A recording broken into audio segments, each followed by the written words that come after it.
자, 전쟁이 드디어 끝났습니다.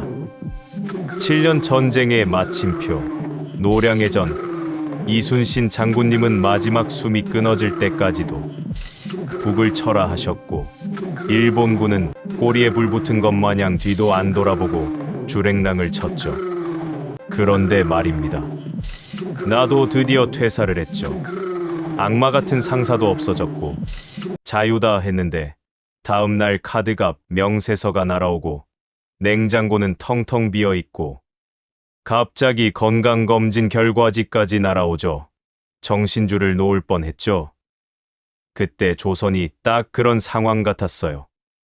호사다마라는 말이 있듯이 좋은 일엔 반드시 막아 낀다고요. 일본군은 갔는데 조선 앞에 펼쳐진 것은 꽃길이 아니라 산 너머 산이었습니다. 자, 어떤 산들이 기다리고 있었는지 속담 한 자로 들고 같이 넘어가 보자고요. 여러분, 전쟁이 끝나자마자 두 군데서 동시에 청구서가 날아옵니다. 첫 번째, 명나라에서는 우리가 군사 보내줬잖아. 밥값 내놔. 두 번째, 북쪽 후금에서는 나랑 친구 먹을래? 안 먹을래? 아주 부드러운 협박이야.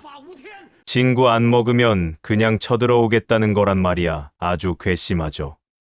그런데 조정 안에서는요. 이웃집 부자랑 손잡자 파와 예의를 지켜야 한다 파가 하루 종일 싸우고 있습니다. 사공이 많으면 배가 산으로 간다고 했는데 방향키를 여럿이 잡으면 배는 결국 암초로 직행이에요. 이때 광해군 형님이 등장합니다. 이분 진짜 피곤하셨을 거예요. 명나라한테는 예예 우리 의리파입니다 하면서 뒤로는 후금한테 야 우리 사실 중립이야 손짓을 합니다. 속담에 두 손에 떡 쥐기라는 게 있죠. 실리와 의리를 동시에 챙기려는 복이었습니다. 입은 비뚤어져도 말은 바로 해야 한다고요? 광해군의 말은 때로 비뚤어 보였지만 그 속에 담긴 현실 인식만큼은 꽤나 정직했습니다. 당시엔 욕을 먹었어도 지금 보면 신의 한 수였을지 모르죠. 뭐로 가도 서울만 가면 된다고 방법이 삐딱해 보여도 목표가 옳았다면 역사는 결국 다시 봐줍니다. 전쟁이 끝나면 뭘 해야 할까요? 나라를 다시 세워야죠. 성도 고치고 논밭도 갈고 백성들 밥도 먹여야 하는데 조정 양반들은 저 양반이 전쟁 때 어디 있었냐? 이 공을 누가 세웠냐로 하루를 탔습니다. 말 타면 경마 잡히고 싶다고 평화가 오니까 또 다른 욕심이 고개를 드는 겁니다. 죽고 사는 문제는 해결됐으니 이제 잘 먹고 잘 사는 문제로 싸움이 이동한 거죠.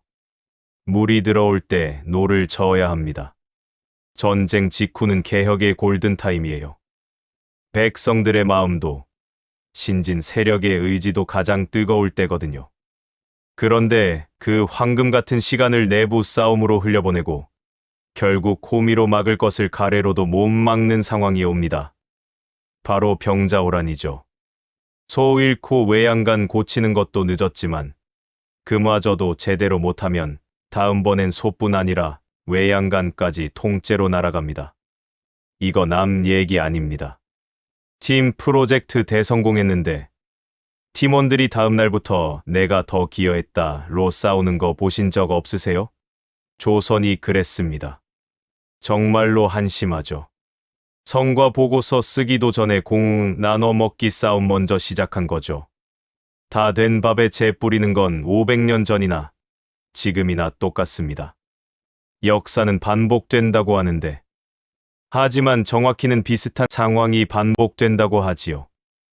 노량 이후 조선의 선조들이 마주한 것 위기 뒤에 찾아온 기회, 그리고 그 기회를 어떻게 썼느냐의 문제. 이건 500년 전 얘기만이 아닙니다. 여러분에게도 반드시 인생의 노량의 전이 있을 겁니다. 큰 시험, 힘든 이직, 긴 병치레, 관계의 위기. 그걸 넘긴 직후 여러분은 어떤 선택을 하셨나요?